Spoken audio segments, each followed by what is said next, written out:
இப்போ வந்து நம்ம பேசிக் செயின் ஸ்டிச் போட போகிறோம். இதில் நம்ம மோஸ்ட்லி யூஸ் பண்ணுறது இந்த ஜரி த்ரெட்டும் இந்த சில்க் த்ரெட்டும் யூஸ் பண்ணுவோம். பீட்ஸ் இந்த மாதிரி மெட்டீரியல்ஸில் இந்த மாதிரி சூயிங் த்ரெட் யூஸ் பண்ணுவோம். இந்த சூயிங் த்ரெட்டு பார்த்திங்கன்னா எல்லாமே கொஞ்சம் குவாலிட்டியாக வாங்கிக்கோங்க. மோஸ்ட்லி இந்த வர்தமன் பிராண்ட் அதெல்லாம் கொஞ்சம் நல்லாயிருக்கும். அதே மாதிரி இந்த சில்க் த்ரெட்டில் டபுள் பெல் வாங்கிக்கோங்க. அது உங்களுக்கு ப்ராக்டிஸ் பண்ணுறதுக்கும் நல்லாயிருக்கும், குவாலிட்டி நல்லாயிருக்கும், ரொம்ப அந்து போகாது. நெக்ஸ்ட்டு வந்து இதில் டயாலஜி வாங்கிக்கலாம். அப்படி இல்லை அப்படின்னா A1 மம்தா பிராண்ட் வாங்கிக்கலாம். இந்த பிராண்டு பார்த்துக்கோங்க, special quality A1 Mamata brand. இது வந்து பர்சனலி எனக்கு ரொம்ப பிடிச்சது. உங்களுக்கு மெட்டீரியல்ஸ் பற்றின நாலேஜ் ஃபுல்லாக தனியாக ஒரு கிளாஸில் நான் சொல்லுவேன். இருந்தாலும் இப்போ நம்ம போட போகிற கிளாஸில் இது தேவைங்கிறதுனால சொல்லியிருக்கேன்.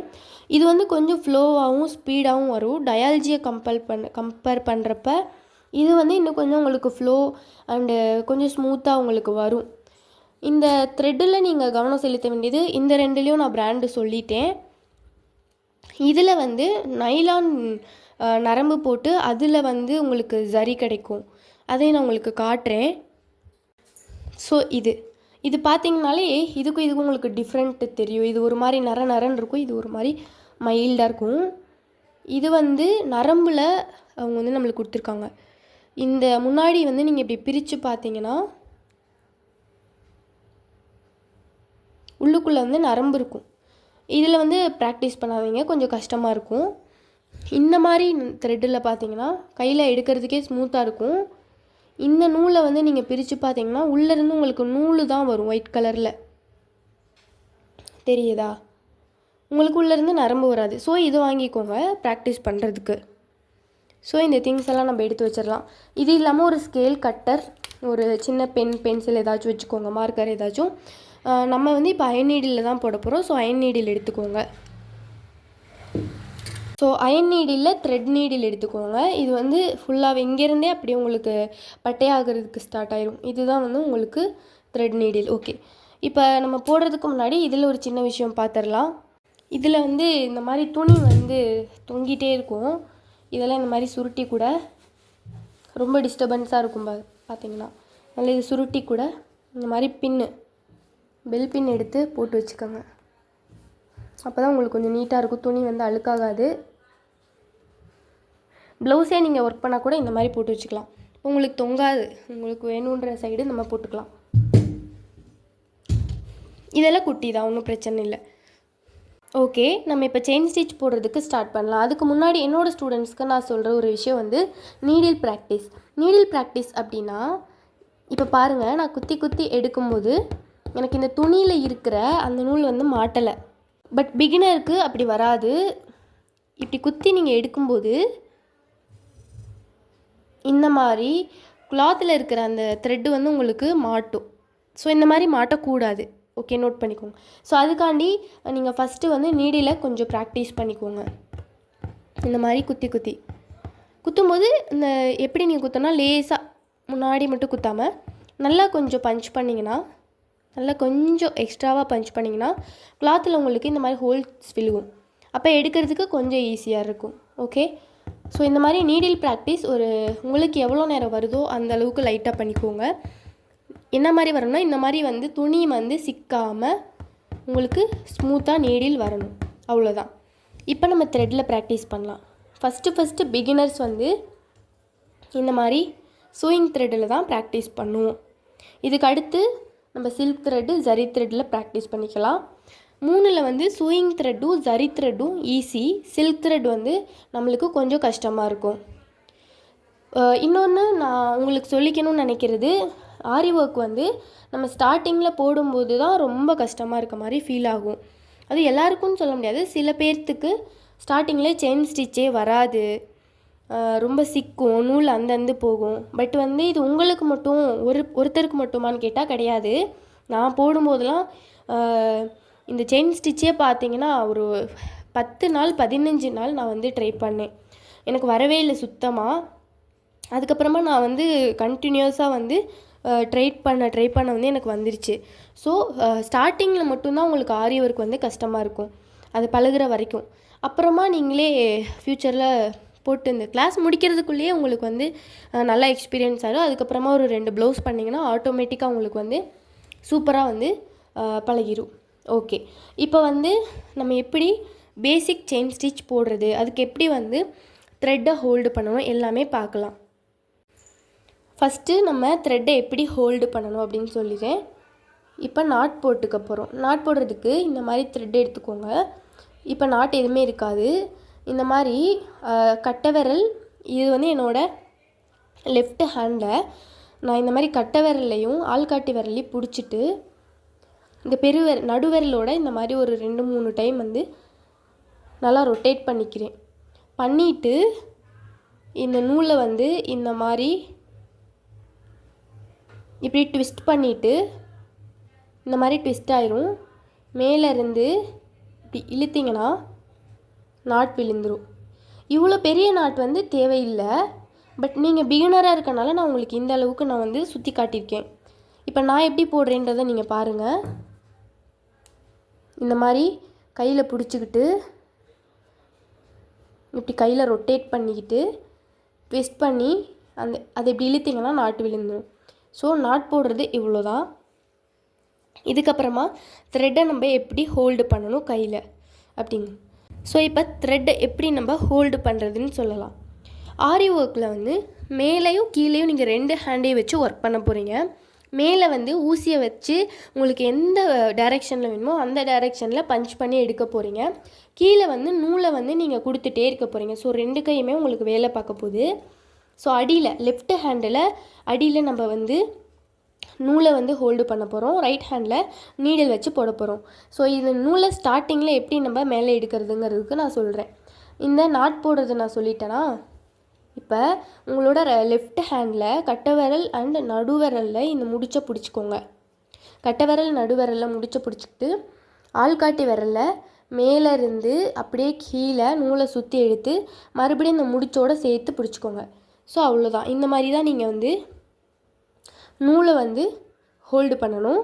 இதை என்ன பண்ண போகிறோன்னா, நம்ம இந்த மாதிரி துணியில் குத்தி எடுக்கும்போது அடியில் இந்த மாதிரி ஒரு நூலை மட்டும் எடுத்துக்குவோம். ஓகே, உங்களுக்கு புரியுதா? நம்ம இந்த மாதிரி குத்தி நூலை வந்து அடியில் துணிக்கு அடியில் விட்டு எப்படி நம்ம மேலே எடுப்போம்னா, எப்படி நீங்கள் நூலை எடுக்கணும்னா இந்த ஊசியில் இப்படி மாட்டி இப்படி தான் நம்ம மேலே எடுப்போம். எடுத்துட்டு நம்ம இந்த நாட்டை வந்து ரிலீஸ் பண்ணி இப்படியே மேலே எடுத்துருவோம். ஸோ எப்படி ஹோல்டு பண்ணுறதுன்றது உங்களுக்கு தெரிஞ்சிருக்கும். உங்களுக்கு புரியலைன்னா மறுபடியும் பார்த்துட்டு கூட நீங்கள் போடலாம்.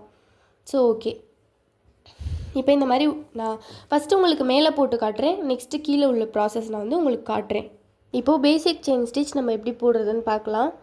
இதுக்கு வந்து இதில் வந்து நீங்கள் நேராக போடுறதுனால எந்த சைடு போகிறீங்களோ அந்த சைடு உங்கள் நீடிலோட ஹெட் பார்ட் வந்து ஃபேஸ் பண்ணி இருக்கணும்.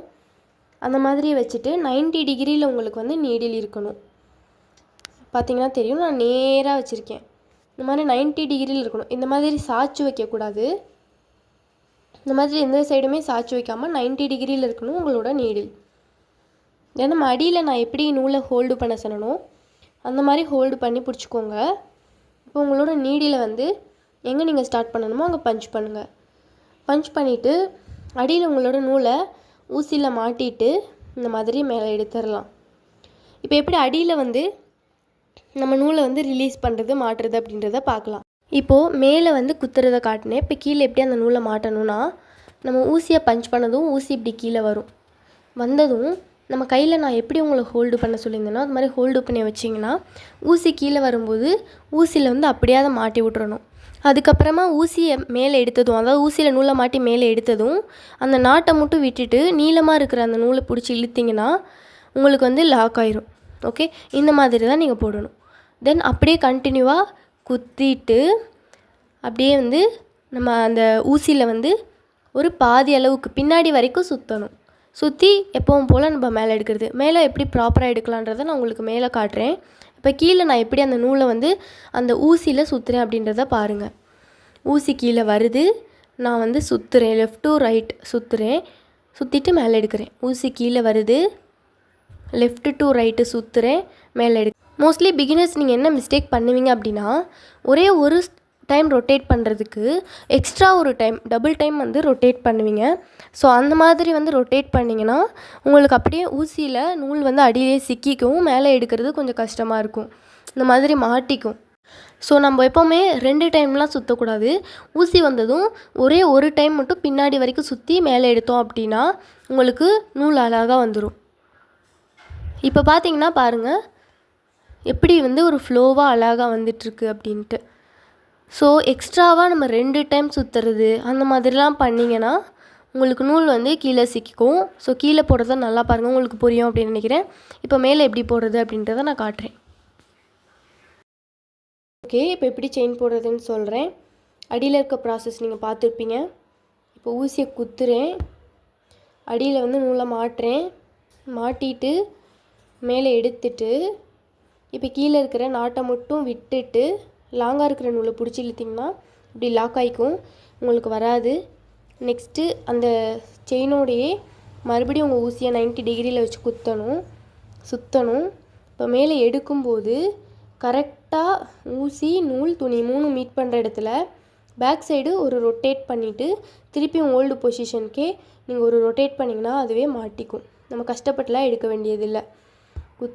சுற்றணும். மேலே எடுக்கும்போது பேக்கில் ஒரு ரொட்டேட் பண்ணிவிட்டு நீங்கள் திருப்பியும் பழைய பொசிஷனுக்கே போயிடணும். சுற்றணும், பேக்கில் ஒரு ரொட்டேட் பண்ணிவிட்டு ஓல்டு பொசிஷன். நான் எப்படி போடுறேன்னு பாருங்கள். பேக்கில் ஒரு ரொட்டேட் பண்ணிவிட்டு ஓல்டு பொசிஷன். இதில் வந்து எப்படி சில ஸ்டூடெண்ட்ஸ் எடுப்பாங்கன்னா குத்திட்டு மேலே வரும்போது இப்போ பாருங்கள் எப்படி எடுக்கக்கூடாதுன்னு சொல்கிறேன். இப்படி வந்து பேக்கில் பிடிச்சி இப்படி இழுத்துட்டு இப்படி போட்டிங்கன்னா இந்த இடத்துல பார்த்தீங்கன்னா உங்களுக்கு செயின் ஸ்டிச்சே வந்து கரெக்டான ஒரு ஃபார்மேட்லேயே இருக்காது, பேக்கில் வந்து போயிடும். ஸோ இந்த மாதிரி செய்யக்கூடாது. ஊசியை 90 டிகிரியில் வச்சுட்டு குத்திட்டு இந்த இடத்துல ஜஸ்ட் நீங்கள் இப்படி ஒரு ரொட்டேட் பண்ணிவிட்டு மறுபடியும் உங்களோட பொசிஷனுக்கே போனீங்கன்னா அழகாக மாட்டிக்கும். நீங்கள் ஊசியை வந்து நூலை இழுக்கணும் அப்படிங்கிற அவசியமே இல்லை. அதே மாதிரி ஊசியாகட்டும் நூலாகட்டும் சாஃப்டாக ஹேண்டில் பண்ணுங்கள். ரொம்ப வந்து கஷ்டப்பட்டு நீங்கள் பிடிக்க தேவையில்லை. ஓகே,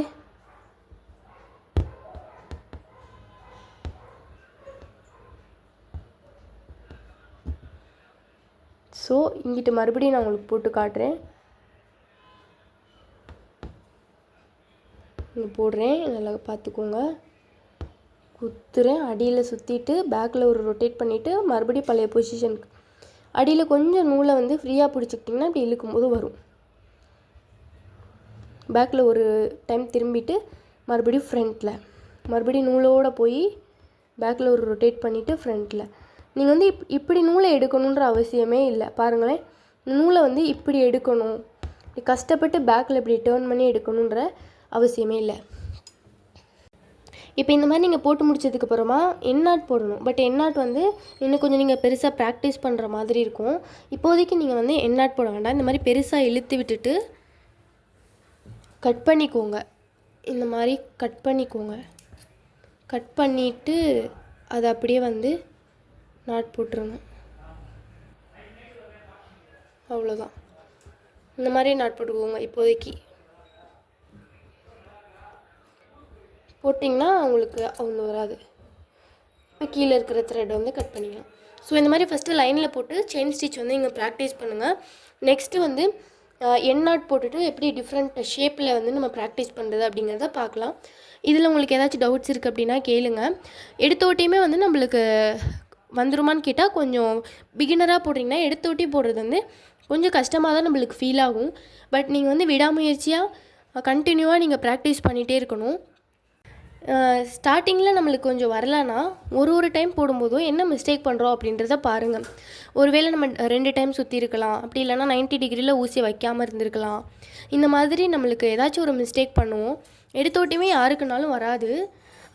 போக போக தான் நம்ம ப்ராக்டிஸ் பண்ண தான் வரும். ஸோ ஓகே, இந்த செயின் ஸ்டிச்சை போட்டு ப்ராக்டிஸ் பண்ணுங்கள். நெக்ஸ்ட்டு எண்ணாட் வித் டிஃப்ரெண்ட் ஷேப் வந்து நம்ம கிளாஸ் பார்க்கலாம். ஓகே, பாய், தேங்க்யூ.